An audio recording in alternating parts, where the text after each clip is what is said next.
I started off with one seedling of this, and this is Crinum morii.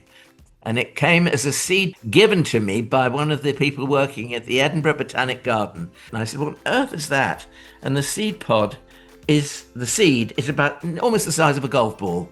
And I just rested them on the top of the soil on a pot, and out came a root and it went down from one side. And from the other side, out came a shoot and it went up. That big seed will then produce a bulb which produces this flower. And it takes about 3 years from seed to flower. Hello and welcome to Talking Dirty, this time about the sensations of September at East Ruston Old Vicarage, that wonderful 32-acre garden on the East Norfolk coast. Over at aforementioned garden, we have Alan Edward Herbert Gray, our happy and very handsome horticulturalist, looking oh so snazzy in stripes. I tell you what, flattery will get you absolutely everywhere. You orange darling, look at you, orange and pink. What a fantastic combination for this time of the year. I'm thinking dahlia straight away, you see. And talking of pink, what do you think of him? Oh, a special guest making an appearance, sadly a non-living special guest being held up to the camera Yeah. on the video version. The kind of insect that if it appears in our gardens, we get oh so excited, and with good reason. For those who don't recognise it, Alan, what are you holding? It's an elephant hawk moth, and it's called the elephant hawk moth because its caterpillars resemble the trunk of an elephant with They two are sort of large eyes on the front of it. But I mean, the end result is much prettier, isn't it? If you can see that. There, the, look. the kind of olive green, the bright pinks. With a few little spots and things. Anyway, he is no more, alas, fragile, but a goner. But hopefully his elephant-like caterpillar's getting ready to devour your fuchsias. They might eat anything, I don't know. But I think it's worth it just to have a few of those in the garden because they're not prolific. And they are absolutely stunning as an insect. So yes, I'm quite happy to live and let live. Now, before we get cracking on with some show and tell, and Alan has got all kinds of interesting late season plants, things that are doing well now, we'll keep on going, we'll get better and better. But before we do, we must give a special shout out to a regular viewer, listener who paid you a visit in the garden, Alan. Yes, I mean, on my last guided tour, I was we were wandering around all the rest of it, and this chap called Chris came up to me and said, I've just been dying to get here, I really have. And his name is Chris Holden, and he is the Lancashire underscore gardener, if you want to have a look at his Instagram. And he really has some interesting plants. In actual fact, it's funny because he looks upon me, I suppose, as a little bit of a mentor in a way because he gets inspiration from me. And I'd just like him to know that there are two things that I got inspiration from him. And one is a rose, and I can't quite remember the name of it, but it's a climbing rose, comes from Peter Beals, who is literally just down the road from me. Why didn't I know about this? A mauvey pink and begins with S. Well, I can't remember the name of it offhand, but just to say thank you, Chris, for that. And I think it also illustrates the fact that we're always learning things. So, you go on somebody's Instagram account, you look at what they're doing and how they're doing it, and you absorb these wonderful things that are happening to you. And I'm so glad that Chris has he's took the plunge and he's growing a Brugmansia. And it's a variegated one that's doing very, very well. And he says, yes, I am right. Alan Gray is right. In other words, they are very greedy plants. Yes, they are. Well, I've got one or two Brugmansias here to show you today. And I thought I'd start off with something that is really rather, um, well, it's curious rather than beautiful, I think. Because if I just twiddle that around, you will see that it's kind of been interfered with. But it Tortured. has. That is what it does. It is called shreddy, and or angel shreddy or something, whatever. It doesn't matter, but its petals are quite distorted, and somebody's going to look at that and go, "Oh, take it away! It's horrid! It's horrid!" But it's fascinating, and it makes a great change. It's white, as you can see, with lots of green on the petals. Very highly scented in the evening, which most of them are. Not all are, but most of them are. And just to illustrate the difference, I've got another couple here. This one doesn't have a name because it was a buy in a supermarket. Not that I go to supermarkets very much, you understand, as little as possible. But it has these striations on the outside of the trumpet, which is very reminiscent of the winter flowering Brugmansias, which you can get in red and kind of a yellowy green. And then there's this one, which is the one that we grow most of because it is such a superb trumpet. So I will start from the top and gradually come down. So I lift it up so that you can see the size of that trumpet. I mean, it is quite fantastic. And I have to say that after the wicked winds we've had the past 2 days, I was lucky enough to find this one deep within the shrub, I have to say. And I picked it for the program because it's just so lovely. And that is Datura or Brugmansia. I say both names because although Datura is not the valid name, most people call it Datura still. And it is Grand Marnier. So there you Okay. are. You didn't know you could drink it, did you? Well, it looks like you could wear it as a hat. It actually looks big enough that you could plonk that on top of your head. I'm hoping you are about to try. Almost. Oh, I mean, only needs to get a little bit bigger to be worn as a quite comical conical hat. You mean the Datura on my head? I Uh, think that's big enough. you said the wind had been ripping away at your Brugmansias. I mean, Yeah. it's been absolutely brutal. Just before we're recording this podcast in the middle of September, it has to be pretty soul destroying for plants like that when it just whips through and steals away the blooms. Well, it can damage absolutely anything. One thing that has stood up remarkably well without being staked are my castor oil plants, ricinus.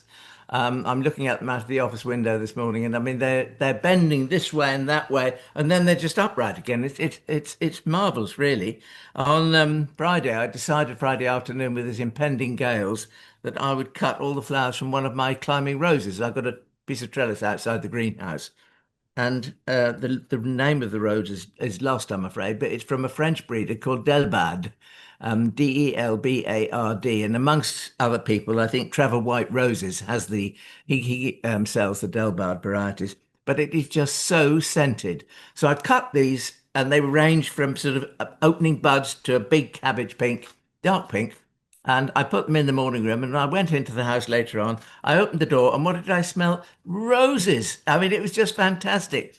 And I suddenly thought, that one of the most important thing about roses is the scent.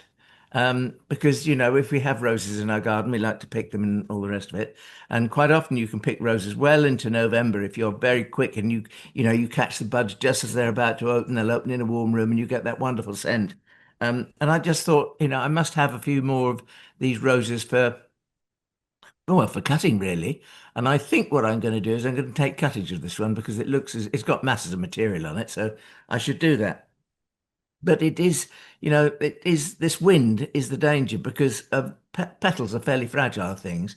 Um, and I was looking around the garden and I was looking at various things and because these lovely old Tagetes, which it has a yellow reverse, by the way, to the petal, which everybody knows. I mean, Christopher Lloyd at Great Dixter was championing the use of this for such a long time because basically this is an unimproved variety and all the better for it because the plant breeders have had a field day with Tagetes, and that is that they've made them squat, so they're little tight buns and balls. This one isn't. This one grows to about 3 feet, and I've got it in containers underneath the said Brugmansias, and they've fallen over and they curve out again, so they make like a great big sweep of a blanket. But not only do we get the Dixter orange, but we kind of get these sort of little bicolors as well in amongst them. Talking about length of stem again, here we go.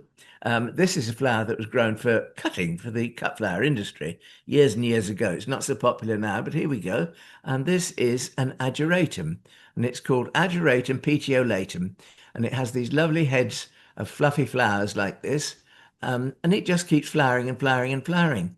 And you can see why, because if you cut this stem, and if you cut the stem just above a leaf node there, there's two more flowering shoots coming there. So the more you cut, the more you'll get. So it's a jolly useful thing. So to anybody that wanting to have a cutting garden, I would say this Ageratum petiolatum is well worth having.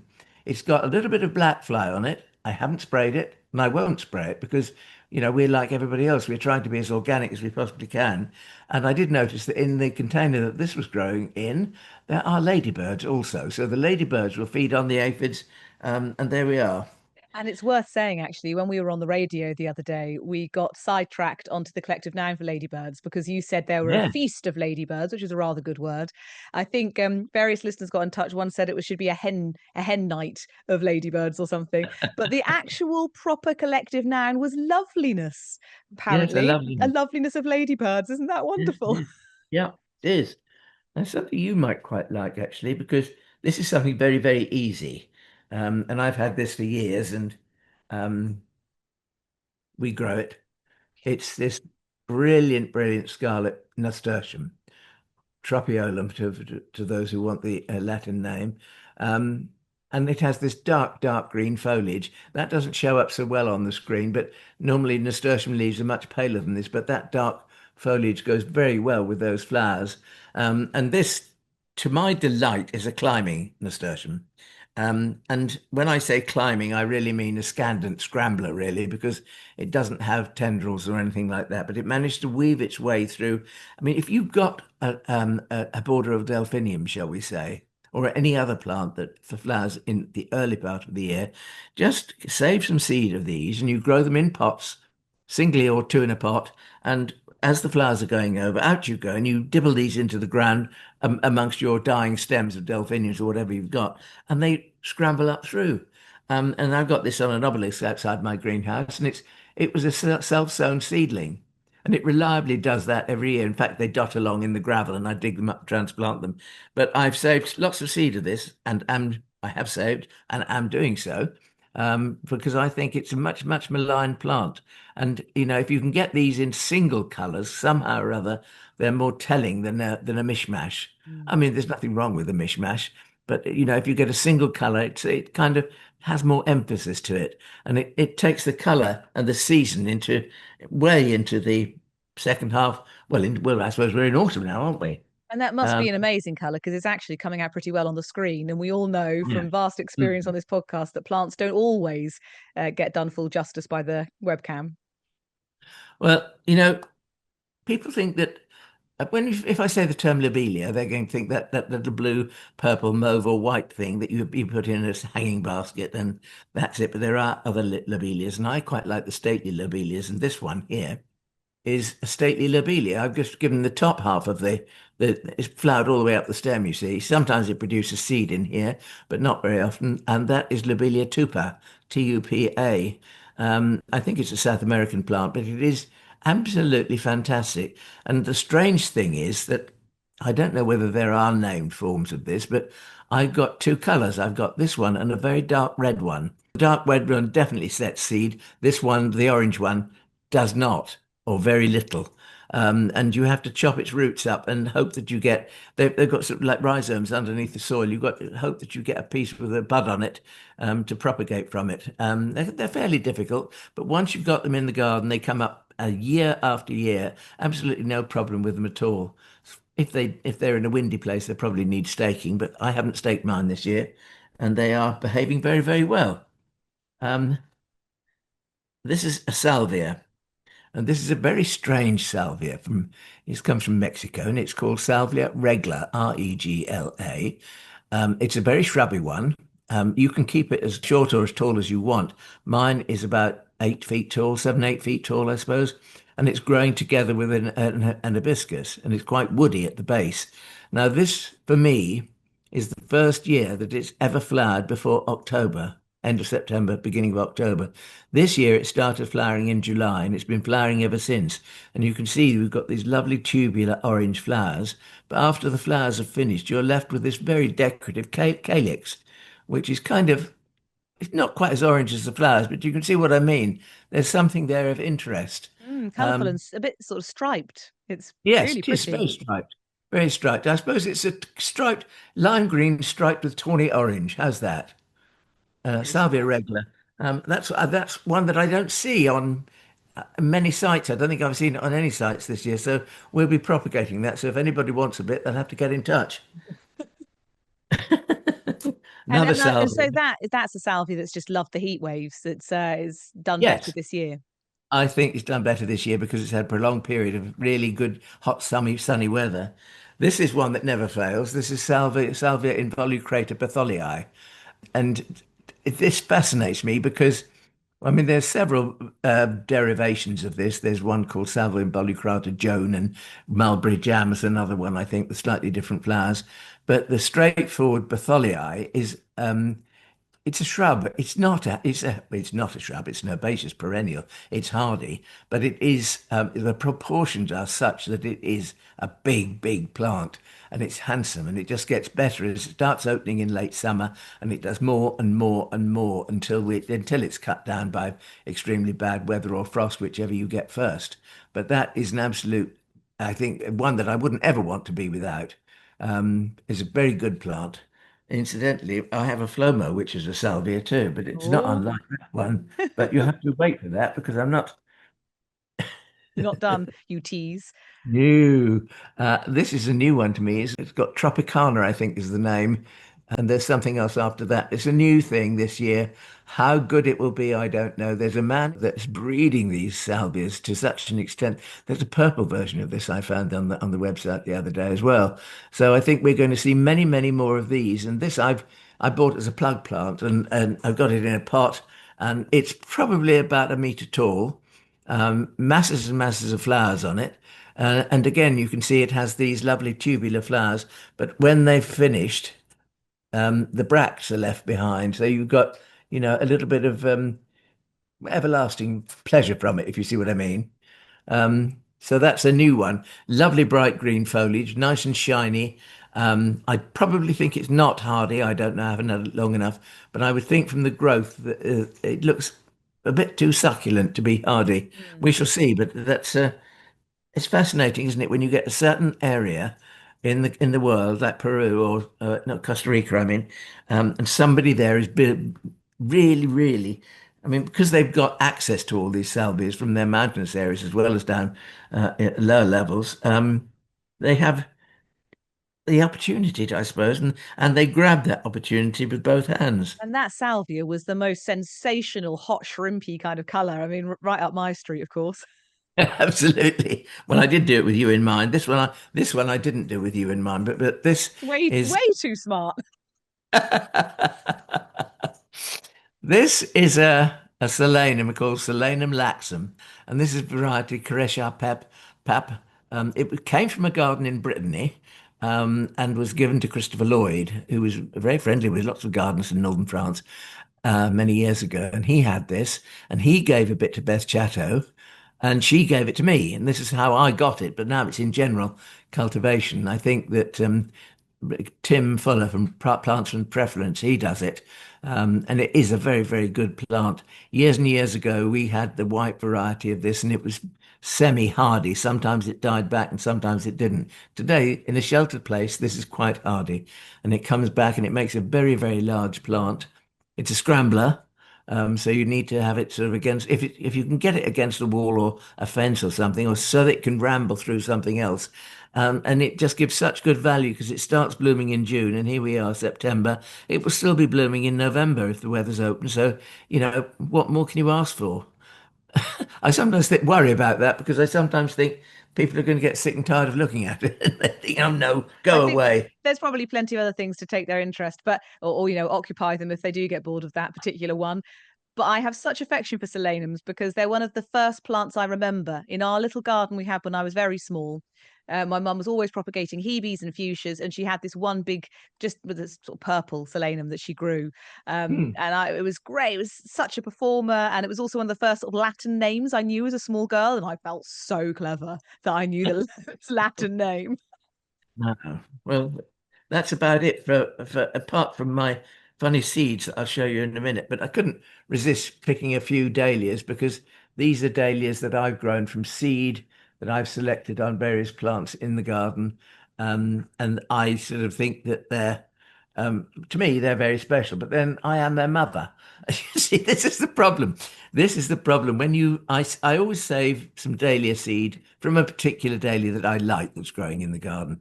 And it doesn't have to be a name variety. It can just be a good duo, if you like. And for every 100 seedlings, I suppose, that I pick out, if I get five that I like, I'm very, very lucky. Because most of them will be sort of plain yellow or plain orange or something, and without any additional features. The thing I like about these is that on the pink one here, we have lovely striations on the back of the petal. You can see that. And absolutely, this very dark, plummy coloured one here, that has the most delicious dark foliage. Well, as they all do here, actually. And this one, it's just that sheer vibrance of colour. And I just just love them.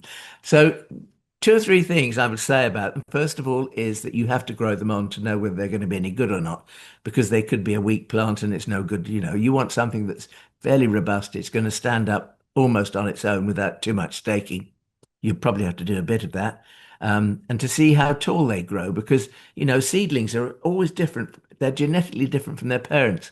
So a bit like, a human family. You'll get a boy of 6 feet and a girl of four. That's the kind of thing. Or the other way round. It doesn't matter. They're children. And as such, of course, you're going to find it terribly difficult to weed them out because you love them all. You can't say, well, I don't like that one. But you have to do that because nobody has the room not to do it.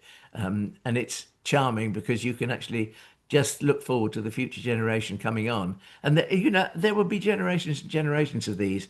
And from these, won't it be nice to take some seed and grow those on? So you'll get, there's Alan's children, there's Alan's grandchildren. It's ridiculous. It's a sentimental lot of old nonsense, really, but it is an interesting exercise in gardening. And dahlia's one of the easiest plants to do that with, to take seed and try and get something that looks a little bit special. Well, should you decide that the sunset one is not special, then please send it my way. What I also liked about your sunsetty coloured one, all those lovely orangey pinky shades, is the petals were quite rounded, which really sat so nicely with its colour because it was quite cutesy, quite Dolly mixturesque. Yeah, yeah. Yep. No, it's a nice plant in actual fact, and I don't know why, but you kind of get these little curly bits in the middle here too. Yeah. I've got a plain red one. I just noticed in the greenhouse this morning it started flowering. It's got quilled petals that are saucer shaped, and the middle has got all those little fiddly curved petals around it. We'll see what that's like as well. But I was looking around the garden today, and I suddenly thought, there's a little tree over there in a pot, and it's rather nice. I suppose it's been in the pot now for 3 years. It's got very large leaves, and you'd immediately say it's a bean tree, but it's not an Indian bean tree, and that's the difference. And I like it because it has these huge. I wait for this. Look, here we go. This huge handful of runner beans of seed pods. Look at that. It just goes on and on and on. And you get 2 seasons of this. You get the flowers, which are very much like an Indian bean tree, but they're not. They're better than an Indian bean tree because this is the Chinese version of an Indian bean tree. And everybody says if you look online and go and look at bluebell nurseries and places like that, they have it. That everybody says that this is a superior form because the flowers are slightly bigger and slightly more open, but they're very similar. They're sort of lilac-y pink, I suppose, with yellow markings on them. So very, very nice. But I'm going to save some seed from this year and see what we get. We probably won't get anything other than another Chinese bean tree. But I just thought it was interesting that it's been in the same pot for 3 years and it's doing its stuff and it's flowering and it's doing, really, really well. I thought I'd share that with everybody. So if you've got somebody with a small garden and they don't know quite, and they'd like to have a tree, but they don't know what to have, well, it's called, what is it called? Catalpa fargesii. Sorry, I had to look down at my notes for that. Um, oh yes, I have something else to show you as well because everybody knows this lovely little orange begonia called Begonia sutherlandii. And in winters that are not too severe, this will thrive outside and live, and it's deciduous. It will die back. It's a cormous begonia. It die back to a corm, and that would be that kind of thing. But I have got this one, which is um, Begonia sutherlandii dissector, Saunders Legacy. And if you look at it, it's exactly the same flowers as the other one, but just look at those cut leaves and the redness on the stems, which you see. Now this, I've got it in a pot in the conservatory at the moment, and this makes a fountain of growth. So it would be a lovely, lovely pot plant to have either in the greenhouse or in the conservatory or in a sunroom or something like that. And the wonderful thing about these Begonia sutherlandii is that they make little corms above the ground next to their old corms. And some of them are no bigger than a seed pearl. But if you look at them, you can see they've got little roughy bits on them. And if you save those and you plant them individually in spring, you will get a new plant. So it's well worth trying. And once you've got the plant and you do that, you can actually have save several. You can try them outside and leave them outside. If you want, put a mulch over them for the winter because that always helps to keep them safe from the frost. But it's a very forgiving and very nice plant. And I that the beauty of this one, dissector, um, is just unbelievable. I think I couldn't live without that. I think it's lovely. Yeah, holding them side by side, you can immediately see what a big difference that dissected foliage and the red stems make. It's got the hues of a herb robert. When a herb robert's got stressed and it's got all these glorious reds about it, it's got all those Exactly. lovely Yeah. colours. Mm. Yeah, so they're my plants that are doing exceptionally well. There are others. I mean, I could sit here all day and talk about plants that are doing well, but they're just some that I randomly picked this morning. I thought, well, let's share these with everybody because they're worth growing. Well, that dissected leafed Begonia sutherlandii was a great one to end with show and tell before we move into FLOMO, because I am having serious flushes of FLOMO about it.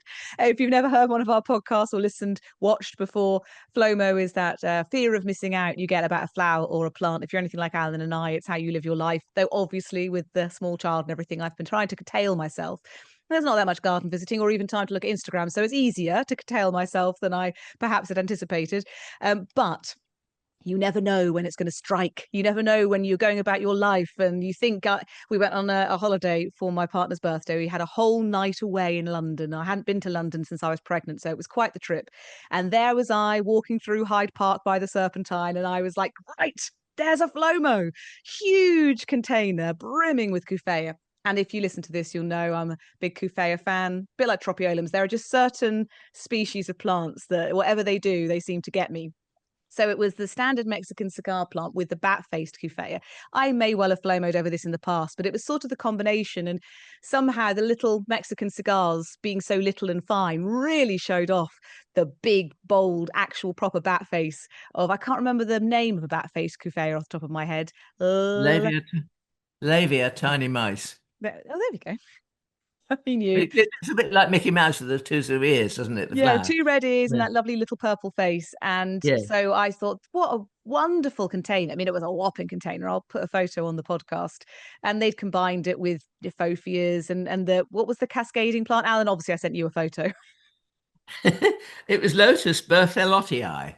And it has sort of orange and yellow flowers on it in the early part of the year, and then it doesn't flower. But what you're primarily growing it for, this cascade, it looks like a bit like the shoots on a new cedar.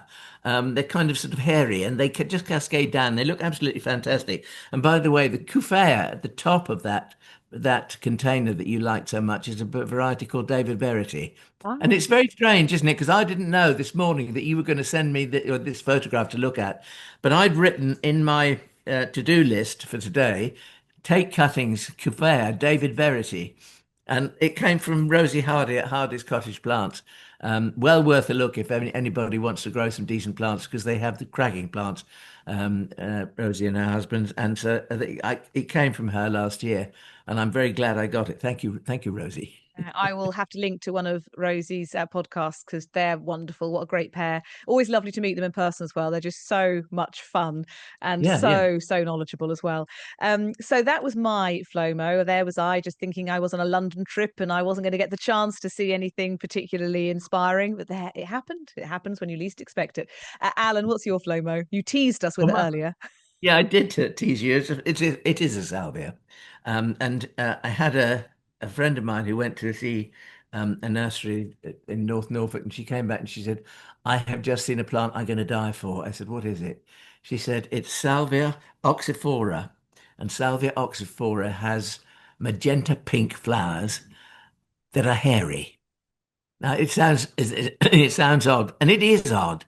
And it is a plant that needs a great deal of shelter, I think. Now, these winds that we've just had will ruin it.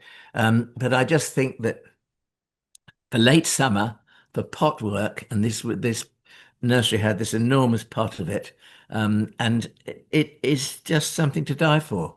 It's tricky. It's not the easiest one to grow, but what a challenge. And I just think that I have had it in actual fact, because I haven't got it now, because I wouldn't be wanting it if I had.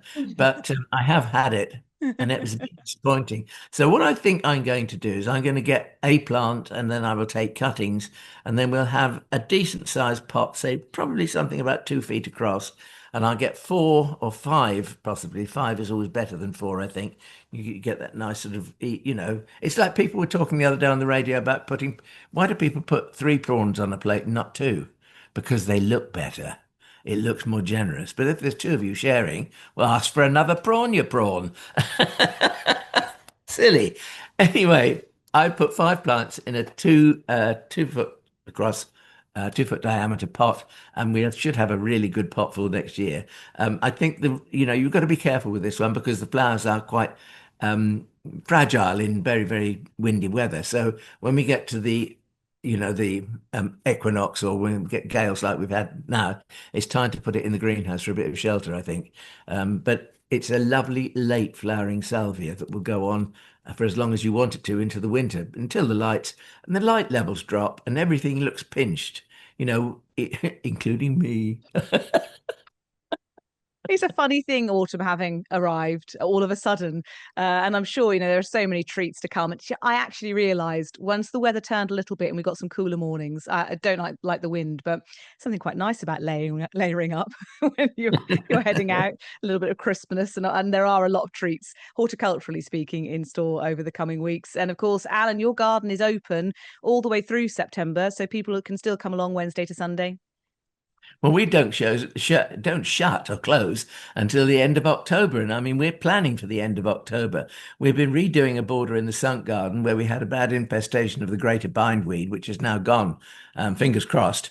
And lots of the plants I've been putting out, including, well, chrysanthemums in particular. I love late flowering chrysanthemums, but not those that flower too late because I want them to be good enough for the garden. And October can often have balmy weather. So, these lovely jewel-like colours in that kind light of autumn, the soft light is absolutely lovely. My favourite chrysanthemum is a very tiny little button chrysanthemum called Julia Peterson.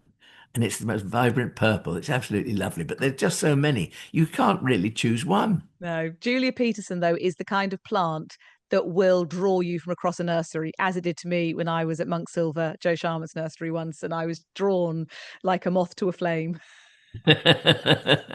Back to the old moth again. I don't know where he's gone now. Well, he's somewhere in the chaos of your show and tell. It's been Here moving. he is. He's back, There he is. moving from one side of the table to another. And what a wonderful array of plants you brought from East Ruston Old Vicarage. So if you're lucky enough to be able to plan a trip, in our Lancashire gardener, Chris, who we were talking about at the beginning of the podcast, he'd made quite the homage, and his friend had even made a further one because I think they'd come from Australia. Yeah, I think so. I think so. Like, I think they enjoyed their day. And Chris came and sought me out and actually said, "I knew it was going to be good, but gosh, I didn't know it was going to be this good." So I thought, well, thank you very much for that, Chris. That's always nice to hear. It's always cheery to hear that somebody likes something that you're doing. And I think plant lovers have this thing of continually wanting more. And your garden is never big enough, even if you have got 32 acres. Take it from me. And obviously, Alan can't say in his own words as such that his garden is such a spectacle that it's worth making a trip thousands of miles. But I can. I have no particular vested interest other than it's one of my favourite places in the entire world. So if you are one of our further flung listeners in some corner of our globe, well, if you can possibly plan a holiday to East Norfolk of all places, then do, because it's worth it. Well, Worth making. lots of people do. Lots of people do that. I've got next week. I've got a group from Germany coming, and they're coming with the head gardener from the Hillier Arboretum. So I hope everything. I just hope I get my names right. Ooh, No pressure. Well, thank none. you so much, Alan. It's been an absolute treat as ever. Until next time, happy gardening, everybody. Happy gardening, everybody. Bye bye. Oh goodness me! It's the name of a drink. What's it called? Well, this is a great blooper. I'm just, you serve me up a blooper nice and straightforward. It's the name of a drink. I mean, I should know this by now. And you, I've got perpetual baby brains. Peter, I think the Royal Mail might be about to deliver a parcel. Right, that's better. Well, fingers crossed. The parcel. Grand Marnier. Lily's turned up for the occasion. Oh, Hi, Lily. Hello, Lily. A toy dog has just gone off underneath my chair. I'm really glad we're not in the middle of a podcast now. This plastic dog just started saying, "I got the sock." Right, off you go. We've got a plastic dog. We've got a real dog. Hello, Lily. Well, if we go back to somewhere and talking about it, I'll just have to point out that obviously Lily appeared. All right, yeah, okay. Oh, sorry, she's going away. All right.